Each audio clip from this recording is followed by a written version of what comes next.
Olá, eu sou Isabela Morado, sacerdotisa da comunidade umbandista Caminhos da Paz em Lorum, e estamos aqui para continuar os nossos estudos umbandistas. Antes de mais nada, vamos elevar os pensamentos a Deus, a Jesus, aos nossos sagrados orixás, em especial a Pai Oxóssi, que possa expandir o nosso mental para que possamos aproveitar de forma profunda os nossos estudos e que Mãe Obá possa nos trazer a concentração precisa para que possamos ter de fato um aproveitamento equilibrado, luminoso, profundo diante daquilo que nos propusemos, que é estudar essa religião tão linda que é a Umbanda. Que assim seja. No nosso último estudo, nós falamos um pouco sobre o surgimento da religião, da sua necessidade, que ela nos traz a luz da evolução, que ela desperta o nosso ser interior, o nosso Deus interior, junto ao Deus divino. Então, a religião, ela não é simplesmente uma cartilha moral, ela não é simplesmente um ato social, ela é muito mais profunda do que isso. Ela é força viva para que os nossos espíritos possam germinar em luz, em transformação, em libertação e ligação com Deus, que é nosso Pai. E hoje nós vamos continuar um pouco falando sobre a religião e outros fatores que fizeram com que a Umbanda chegasse aqui nos nossos dias atuais, nos impulsionando também à evolução. E nós vamos lembrar um pouco do século XIX. Ali no século XIX ocorrem inúmeras descobertas que dão um solavanco à evolução social, à sociedade. E um deles foi a descoberta do rádio, das ondas, de inúmeros fatores da natureza, de forma assim a conduzir o homem a toda uma evolução tecnológica. E também ali no século XIX nós temos também aquele boom mediúnico, porque a mediunidade, ela existe desde que o mundo é mundo. Ela foi sendo desenvolvida ali desde os primórdios do nosso planeta, através também daquela centelha divina, daquele princípio inteligente que sai de Deus até se tornar um espírito humano, o que somos, e iremos continuar fazendo com que essa centelha divina que somos nós continue evoluindo, seguindo seu fluxo evolutivo até estar plenos em Deus e para Deus. Então, naquele momento que a centelha divina sai de Deus, nosso Pai, a partir daquele instante, ela já começa a desenvolver todo o seu mecanismo perispiritual, aos pouquinhos, mental, e ali também já é desenvolvida a mediunidade.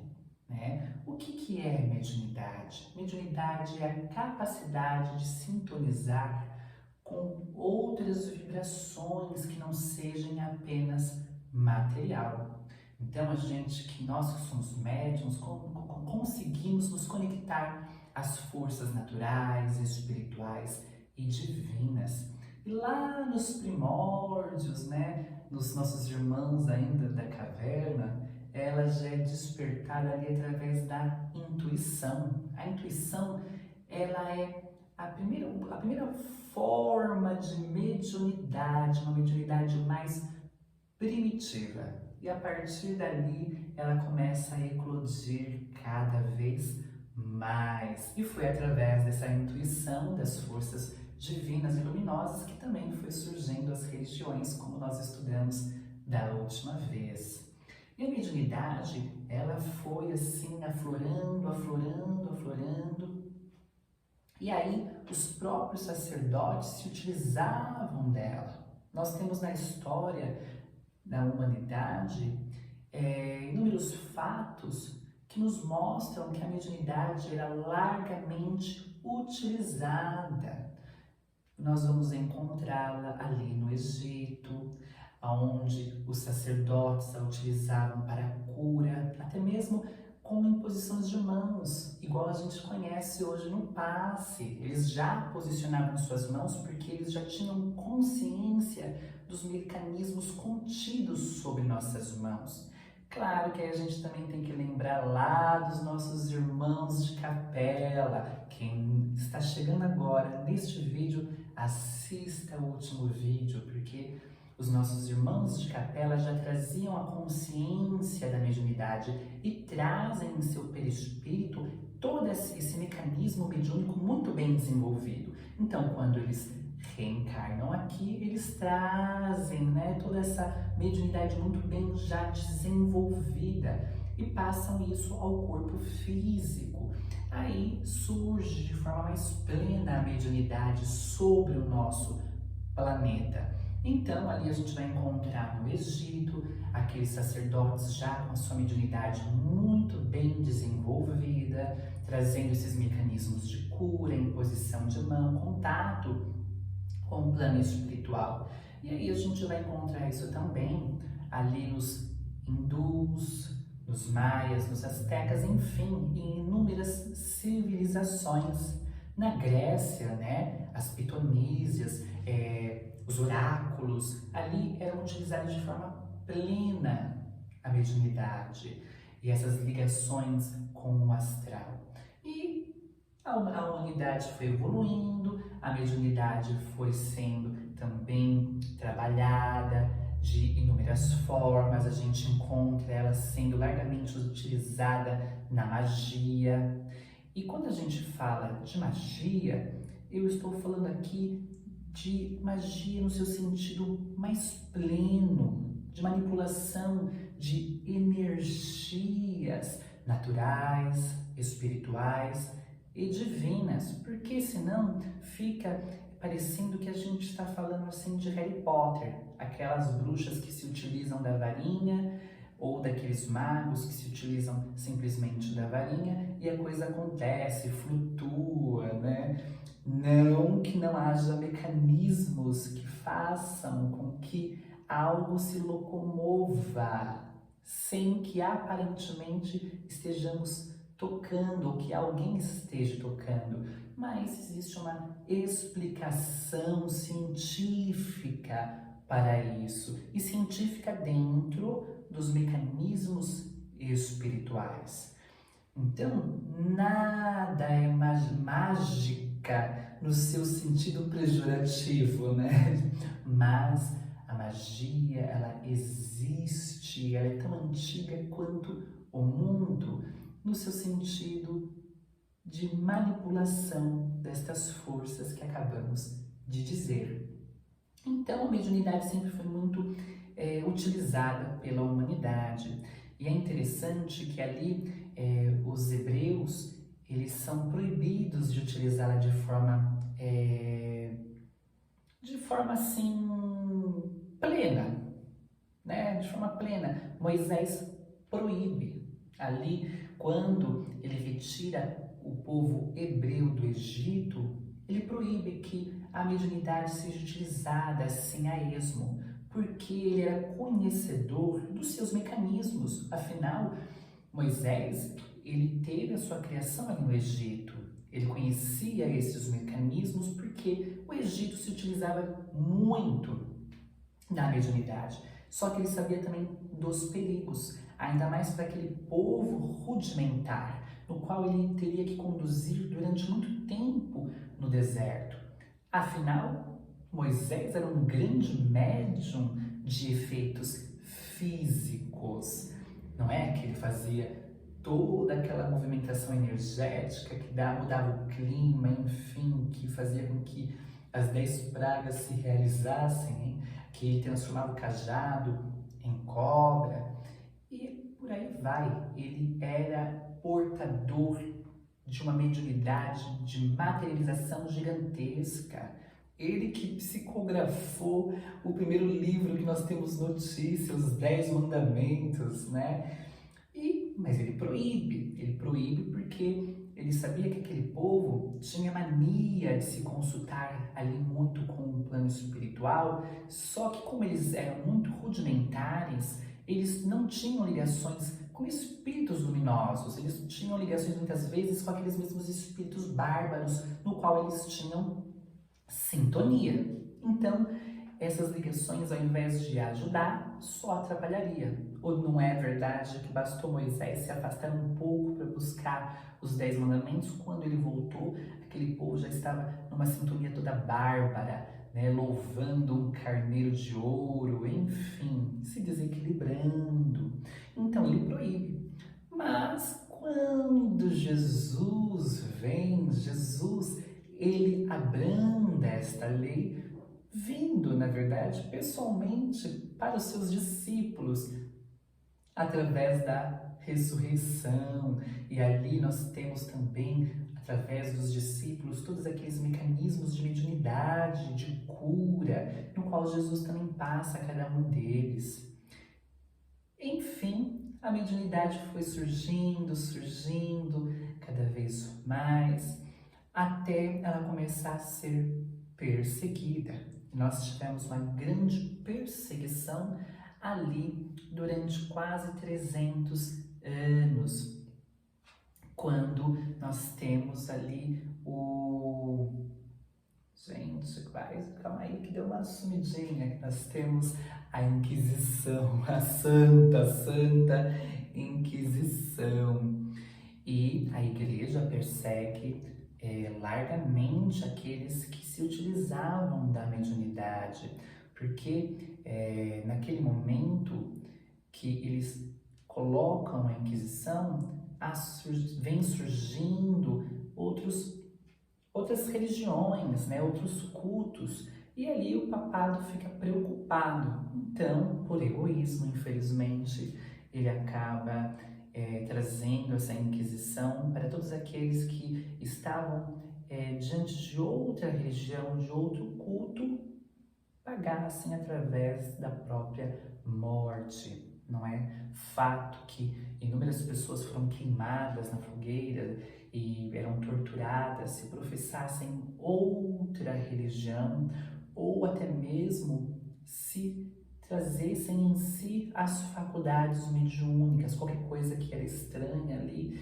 que não estivesse dentro dos rituais da igreja, morriam. E foi quase 300 anos desta perseguição. Após esses 300 anos, né, vem surgindo ali o século XIX, a indústria vai crescendo. Nós temos inúmeros fatores ali no século XIX que nos traz este boom evolutivos na sociedade, na indústria, as revoluções que vão surgindo, a Revolução Francesa que trouxe tantos benefícios, não apenas para a França, mas para a humanidade. E é após todos esses quase 300 anos de escuridão que começa a surgir novamente a luminosidade na mente humana. E é nesse exato momento do século XIX que os homens estão cansados da imposição da igreja. E a ciência começa a aflorar cada vez mais, aí é onde surge aquele pensamento de que nós não precisaríamos mais de Deus, que a ciência substituiria Deus. Mas como falamos no último vídeo, infelizmente a ciência ainda não conseguiu curar a nossa alma. E aí a gente busca essa força poderosa de Deus através da religião para sanar as nossas emoções. E sana, e nos equilibra e nos traz a libertação precisa. E é exatamente ali, nesse século também XIX, que com esses mecanismos evolucionistas que surge novamente aquele despertar mediúnico na Europa e nas Américas. Fato esse que fazem acontecer inúmeros fenômenos mediúnicos ali nos Estados Unidos, com as nossas irmãs Fox, que depois de um tempo elas dizem que na verdade era tudo encenação, depois elas voltam atrás dizendo que não era, mas a gente cita elas porque elas ficaram muito famosas, mas não foram as únicas. Inúmeras cidades dos Estados Unidos foram assim tomadas por fatores mediúnicos e a própria Europa. É onde ali Kardec ele começa no início não, no início ele não se interessa por aqueles fenômenos, ele acha aquilo muito assim duvidoso. Mas depois de ver muitos dos seus amigos cientistas sérios participando daquelas reuniões, ele vai lá e faz as suas pesquisas. E aí é onde descobre que quem respondia não eram as mesas, mesmo porque como que a mesa responderia de forma inteligente se ela não possuía os mecanismos cabíveis de levá-la a ter a inteligência. E aí você percebe que na verdade era algo inteligente que respondia através daquele material, daquela matéria, daquelas mesas. E aí ele faz a descoberta do mundo dos espíritos para ele, porque ele não inventou a mediunidade, nem inventou os espíritos, como nós temos falado em nossos estudos. Isso começou lá no início da humanidade. Mas ele, como um grande cientista, como um pedagogo, ele começa a pesquisar de forma plena, organizada e nos traz ali também no século XIX o Livro dos Espíritos. E aí o Espiritismo começa a ficar extremamente conhecido, principalmente quando alguns livros vão sendo transportados, se eu não me engano, ali para a Espanha, né? E tem aquele padre que queima os livros, e aí quando queima, aí todo mundo começa, por que queimou, né? Se queimou, deve ter algo muito interessante, e as pessoas começam a procurar ainda mais o Espiritismo, não só na Europa, como nos Estados Unidos e até mesmo aqui no Brasil. Então, o Espiritismo começa a ser uma leitura, assim, de moda da época, e foi muito bom para que as pessoas conhecessem o Espiritismo. E aí, a mediunidade, ela vai tendo, assim, uma organização através da leitura de Kardec.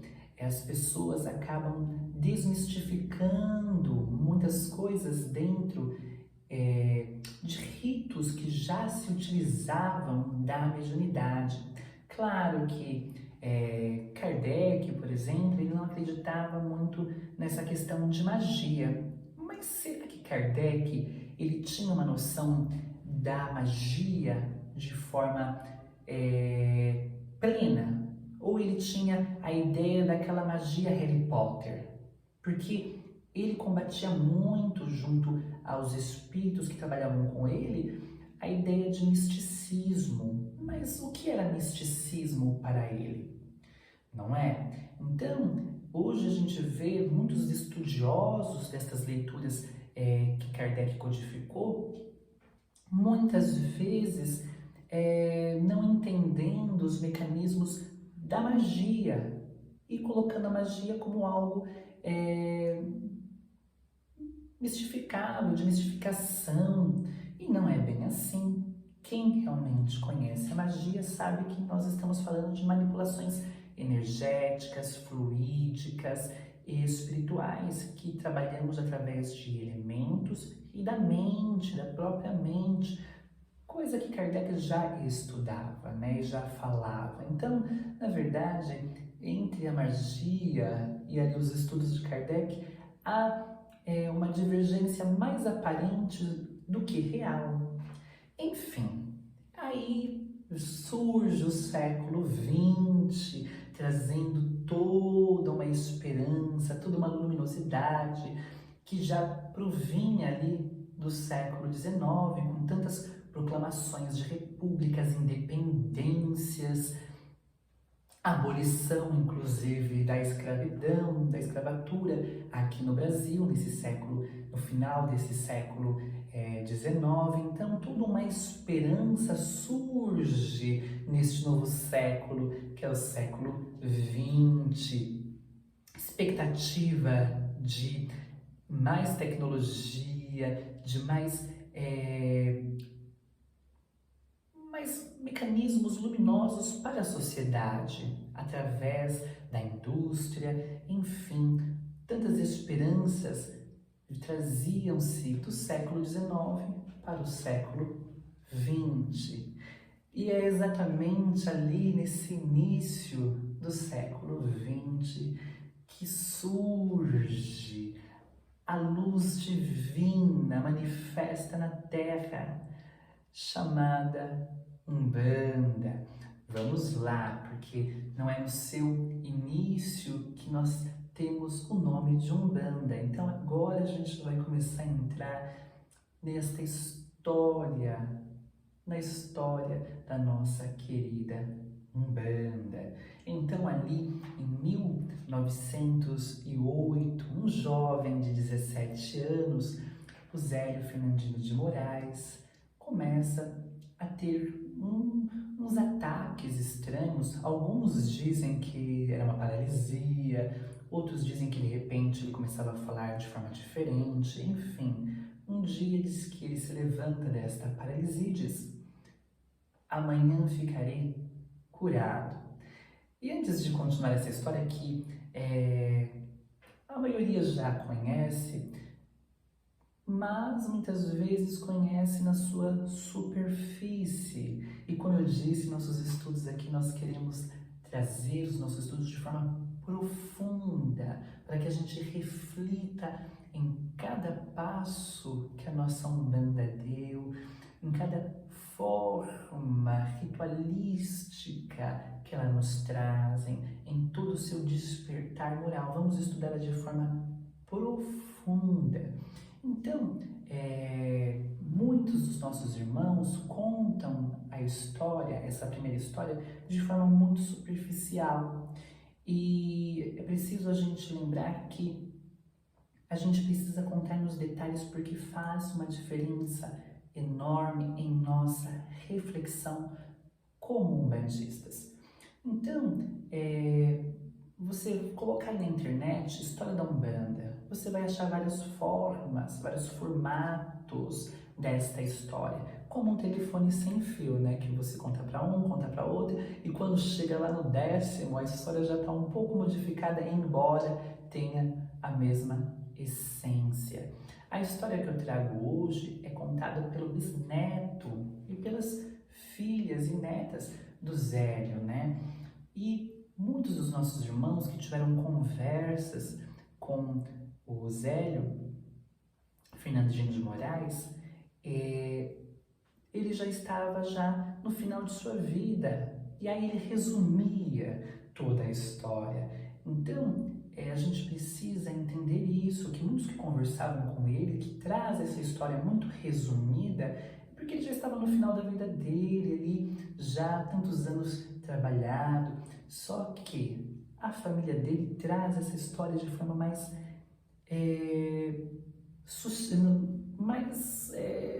pormenorizada, e é interessante, importante a gente saber este formato, porque faz com que a gente reflita de forma mais profunda. Então, naquele momento onde ele está com aquela certa paralisia, aquele mal que vem tomando o seu corpo físico, ele é levado a uma senhora. Esta senhora é uma benzedeira, e essa benzedeira diz que ele estava passando por situações espirituais que precisariam ser cuidadas. E quem atende ele, curiosamente, é um preto velho, através dessa benzedeira que se chamado Pai Antônio. E, enfim, ele é levado até o Centro Espírita, a Federação Espírita do Rio, que ficava entre o Niterói, enfim, era conhecida como Federação Espírita do Rio de Janeiro, mas ficava ali em Niterói. Até aí há umas discussões também, se era, se não era, mas enfim, foi a uma federação ali do Rio de Janeiro. E ali ele é acolhido por aqueles senhores que dirigiam esta federação. Ele é convidado a participar dos trabalhos e sentar na mesa.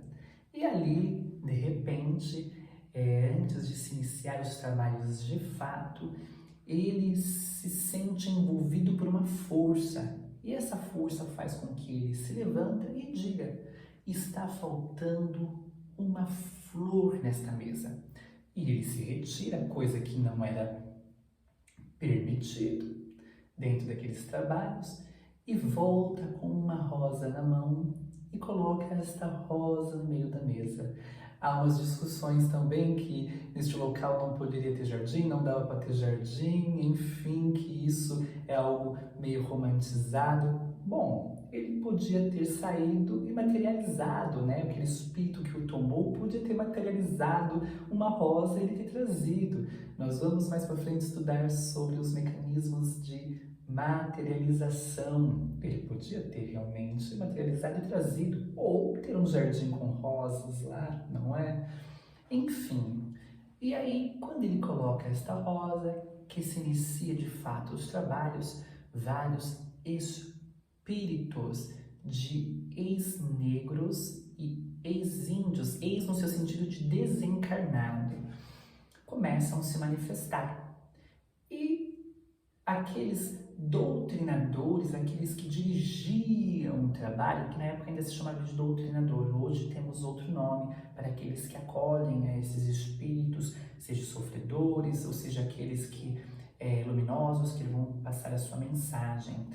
E aí, esses doutrinadores começam a pedir para que esses espíritos negros e índios se retirem, afinal, eles não tinham a evolução cabível para a manifestação daquele instante, onde eles estavam esperando os mentores. Novamente, o Zélio, tomado por uma força, se levanta e diz: por que vocês estão expulsando estes espíritos? Por quê? Será que porque eles são negros e índios, que eles não vão ter também o valor de passar uma mensagem? E ali há uma discussão.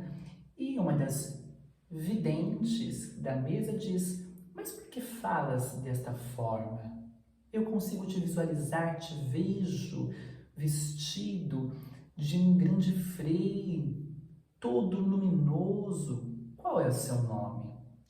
E ali aquele espírito, aquela entidade espiritual responde: já que é para mim ter um nome, me chamarei Caboclo das 7 Encruzilhadas, porque em meus caminhos não terá quem feche.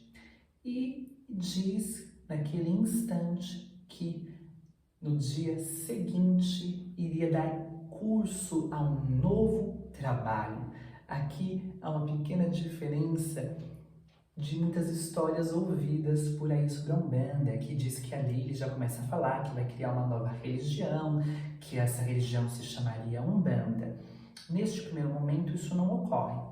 Os familiares de Zélio dizem que neste primeiro momento ele só diz que vai ter um novo trabalho, um novo culto, aonde todos que queiram trabalhar no bem teriam esta oportunidade. E diz aquela frase: com os mais sábios aprenderemos, aos menos sábios ensinaremos, mas a todos que queiram trabalhar no bem, nenhum renegaremos. E diz que no dia seguinte A partir das 20 horas, através daquele médium, ele estaria dando curso a um novo trabalho e que este trabalho viria para trazer a evolução ao ser humano.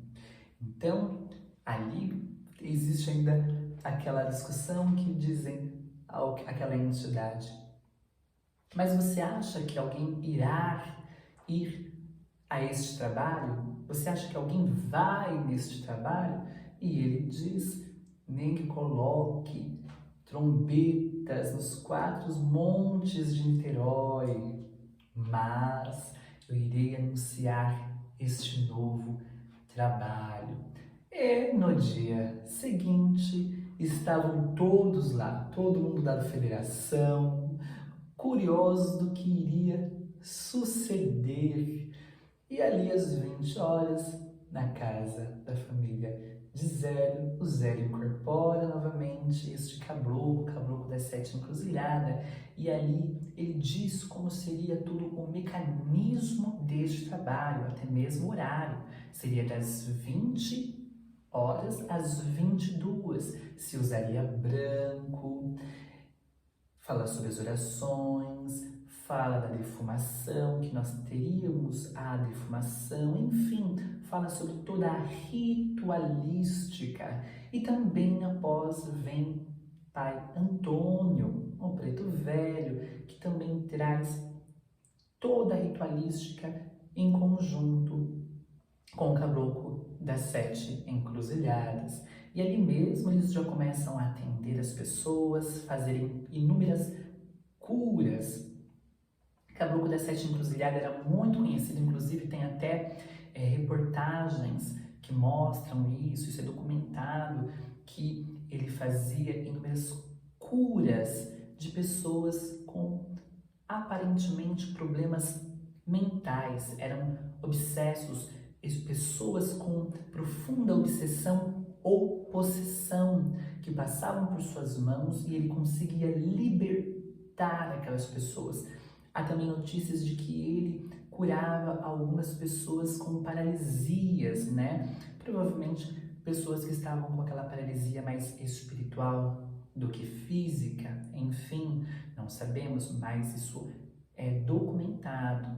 E até mesmo os médicos dos hospitais psiquiátricos começam a levar os pacientes para passar com o caboclo da 7 encruzilhada ou com o Pai Antônio para saber se aqueles pacientes de fato eram pessoas que estavam ali com obsessões profundas ou realmente eram dementados, pessoas com problemas mentais. E ele dizia, este eu consigo curar, este não, este é mais físico.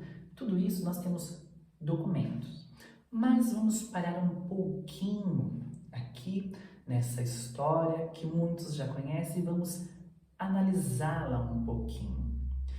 Antes de mais nada, quando a gente vê aqueles nossos irmãos pedindo para que aqueles espíritos de negros e índios se retirarem da mesa, infelizmente era natural aquela atitude. Afinal, o Zélio relata que eles eram senhores de cabelo branco. Então, eles já tinham uma idade avançada. Muitos deles tiveram, provavelmente em suas casas, escravos, porque nós tivemos a abolição da escravatura em 1888 e nós estamos falando ali agora deste momento onde o caboclo das 7 encruzilhadas incorpora em 1908. Então, de 1888 para 1908, nós temos apenas 20 anos, é pouco tempo. Se até hoje nós, infelizmente, temos o preconceito ainda pairando sobre a nossa sociedade, imaginem apenas 20 anos. Então, é compreensível. E até uns anos atrás, se aprendia nas escolas, infelizmente, que índio não servia para trabalhar. Por isso que foram buscar os negros. Então, imagine a mentalidade daquela época. E muitos desses nossos irmãos, por mais que fossem estudiosos, acabaram esquecendo de que aqueles espíritos não são apenas aquela última encarnação. Eles são um conjunto de inúmeras encarnações.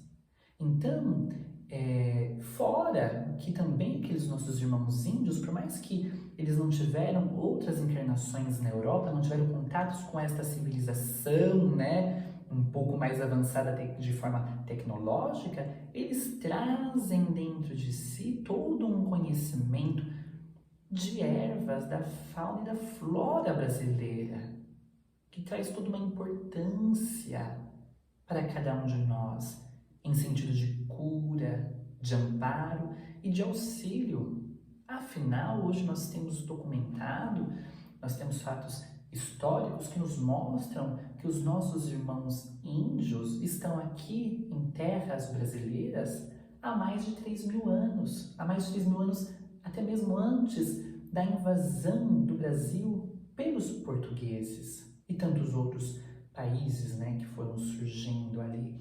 Então, vocês imaginam todo o conhecimento da fauna, da flora que eles trazem. Nós temos nossos pajés, que são exímios curadores, amparadores, auxiliadores e conselheiros. Não é porque aqui se andava de pena que nós éramos menos evoluídos. A Europa tinha toda uma tecnologia, mas eram bárbaros. Então, a gente precisa, né, raciocinar sobre tudo isso. Fora que nós temos ainda aquela lenda, aquela história, uma história do plano espiritual, né, que dizem que o nosso Brasil é o coração do mundo e a pátria do Evangelho, que Jesus transfere, né, da Palestina o seu Evangelho para o Brasil. E contam os espíritos que, quando eles estão vindo aqui para as Américas, existe aquela pergunta de Jesus: onde fica, né, aqueles nossos irmãos que estão ali de forma doce, luminosa, onde a gente pode transferir o nosso Evangelho? Então, eles já eram reconhecidos aqui, os nossos irmãos índios, por serem dóceis e luminosos, sim. Jovens, espíritos jovens, mas doces e luminosos, que é uma característica importante evolutiva. Fora o conhecimento que eles traziam, sim, mas viviam de uma outra forma, devido ao clima, devido a toda a fartura que o Brasil sempre teve. E os nossos irmãos negros, que trazem todo um conhecimento religioso, que trazem todo um mecanismo já social muito bem desenvolvido e estruturado.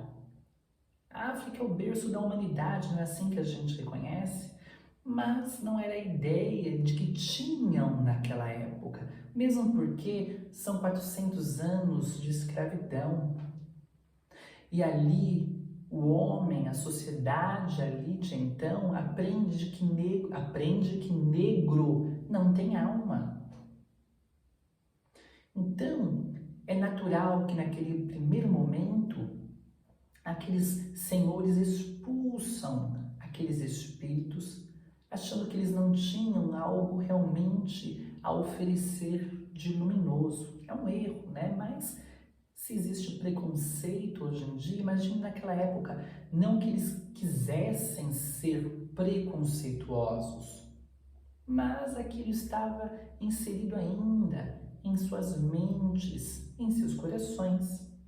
Enfim, aí tem todo aquele trabalho ali inicial, e naquele primeiro momento, o caboclo das sete encruzilhadas não diz que é o Frei Maravilhas, Mais tarde, sim, a gente fica sabendo. Aí a gente lembra daquela médium que o visualizou, que fala: nossa, mas você está com vestes de Frei de forma tão luminosa. E realmente o Zélio deixa isso confirmado, que o caboclo das 7 encruzilhadas tinha sido, na sua última encarnação, o Frei Malagridas, ou na sua penúltima, porque há pessoas também que contam que ele foi Frei Malagridas na sua penúltima e na sua última ele tinha sido um índio brasileiro, né? Enfim, eu acredito que seja pouco tempo, né, de uma encarnação para outra, mas como ele era um espírito muito luminoso, isso pode acontecer. Mas mais para frente nós vamos estudar um pouco sobre a vida do Frei Malagridas e a gente faz essa análise de épocas, de datas. O que eu quero deixar claro aqui foi a preocupação do caboclo das 7 encruzilhadas no sentido de não vir apenas trazer uma nova religião. Tanto que neste primeiro momento ele diz: estou trazendo um novo trabalho que trará evolução para a humanidade.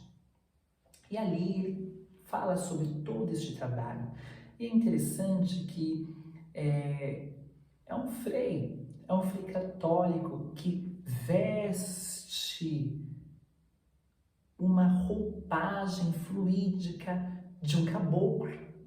E aí a gente já inicia todo o simbolismo da Umbanda, até mesmo quando ele fala da 7 encruzilhada, algo que a gente vai também estudar de forma mais profunda.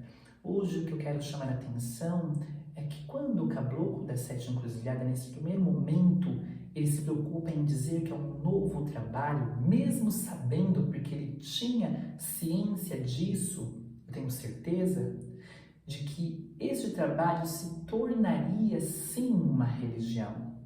Mas a sua preocupação é em mostrar o verdadeiro valor da religião, que é a movimentação em prol do próximo.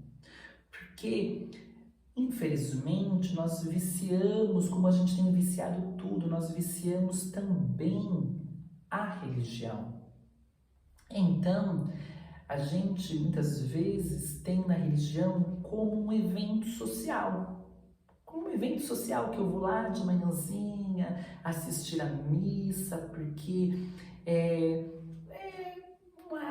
um hábito de família. Eu vou lá tomar um passe na Umbanda porque é um hábito de família. Eu vou lá na igreja evangélica porque é um hábito social, porque é bonito, porque está na moda, porque eu vou lá para me enriquecer, para mim me virar de vida, porque eu quero, porque é só para mim, porque eu preciso absorver tudo aquilo que ela me traz.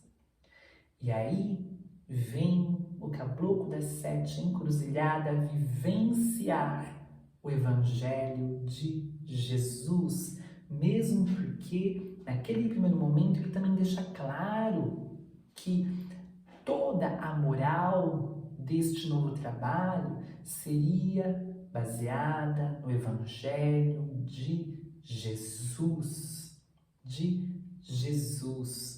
Então, ali ele já deixa toda uma questão moral a ser desenvolvida dentro destes trabalhos.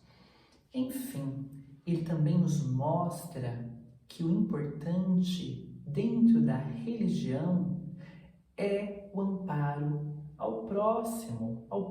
Ali mesmo ele já deixa bem claro, quando ele começa a curar aqueles enfermos, seja aqueles que estavam paralíticos, seja aqueles que estavam enlouquecidos, lembrando muito o trabalho do próprio Mestre Jesus.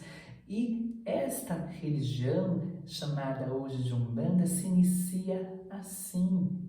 Claro que também há uma grande discussão dentro da Umbanda até hoje, embora a maioria já absorveu a ideia de que foi o caboclo da 7 encruzilhada que formatou a Umbanda que a gente conhece hoje, há uma discussão de que não, que ela é anterior a este fato.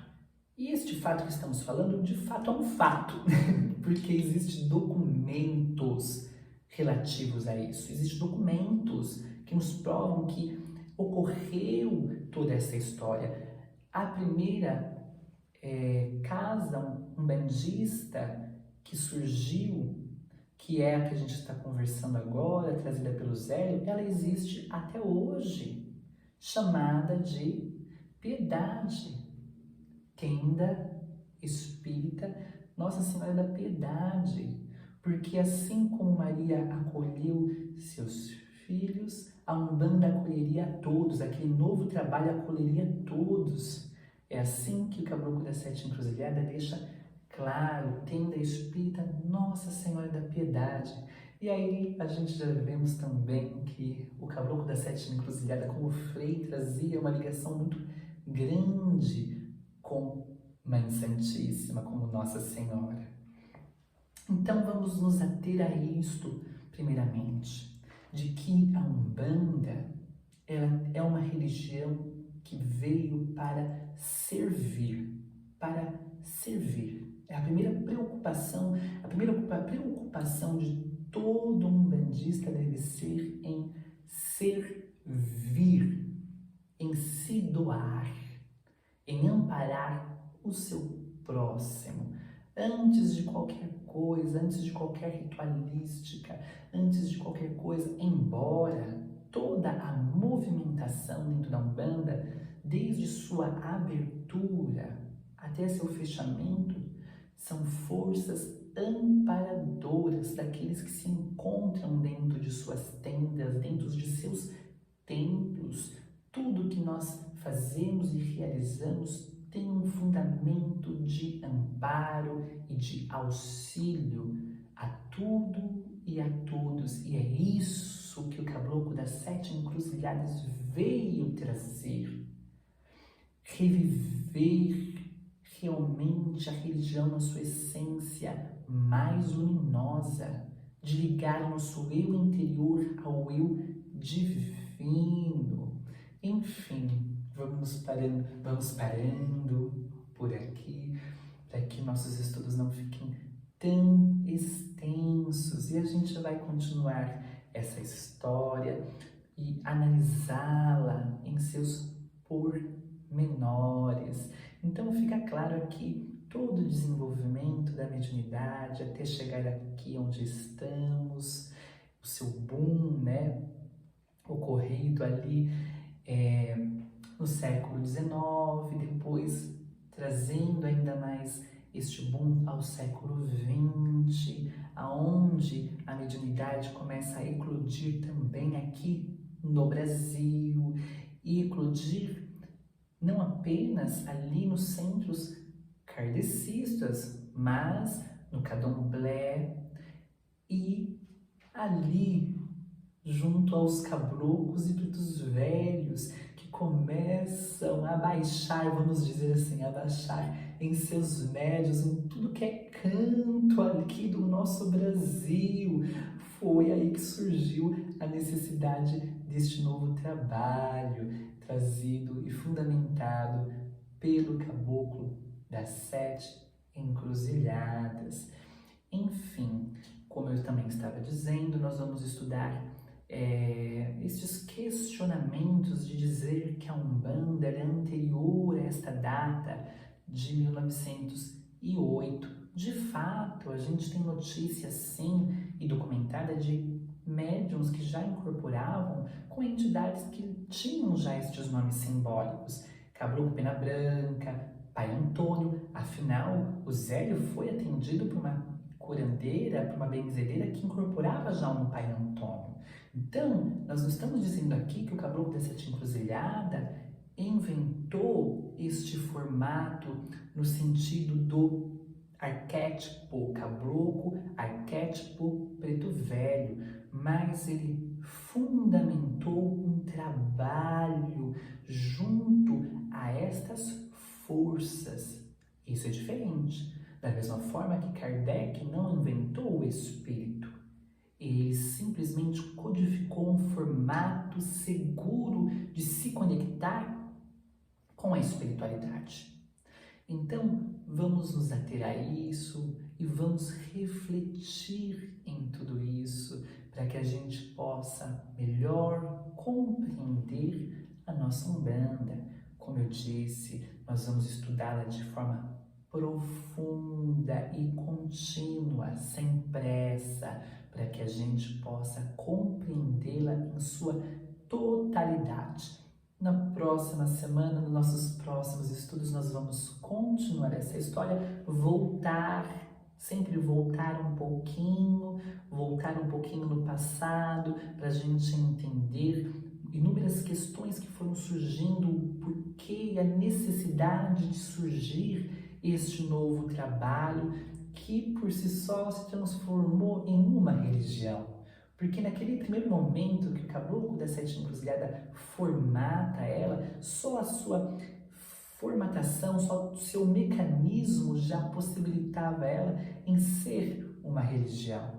Mas como eu disse, ele não quis dizer religião naquele instante porque ele estava mais preocupado em trazer um sentido movimentador e amparador do próximo, no seu sentido de trabalhar, de se movimentar. Por isso ele diz: eu trago um novo trabalho, algo que eu vou movimentar em prol do meu próximo. E a religião é secundária, porque quando a gente se movimenta em benefício do nosso próximo, a gente já faz a ligação do nosso Deus interior ao Deus divino, e essa ligação já transforma aquele trabalho em uma religião luminosa. Então nós vamos ficando por aqui. Me desculpem porque eu disse que seria todos os domingos nossos estudos, mas neste último domingo eu tive compromissos familiares, domingo foi muito corrido, infelizmente não consegui fazer esta gravação. Então, para que isso não ocorra novamente, nós vamos passar os nossos estudos para as terças-feiras. Então, toda terça-feira, a partir das 19 horas, eu estarei lançando um vídeo novo, um estudo novo, para que a gente consiga se inteirar de forma plena, luminosa sobre a nossa Umbanda. Como eu disse, esse nosso estudo aqui não está preocupado em estudar assim, eu quero saber como eu faço tal trabalho para tal coisa. Nossa preocupação não é essa. Nossa preocupação é estudar a nossa religião de forma tão plena que a gente possa compreendê-la, ela em sua totalidade, porque ela é muito complexa. E aí sim a gente vai poder falar sobre as suas questões ritualísticas de forma mais plena, porque a gente já vai ter compreendido um pouco mais profundo e não de forma rasa a nossa religião. Então, desde já, meu mais profundo agradecimento, que a força poderosa de Deus abençoe a cada um de vocês e até a nossa próxima semana, até o nosso próximo estudo. Conto com todos vocês. Muito equilíbrio.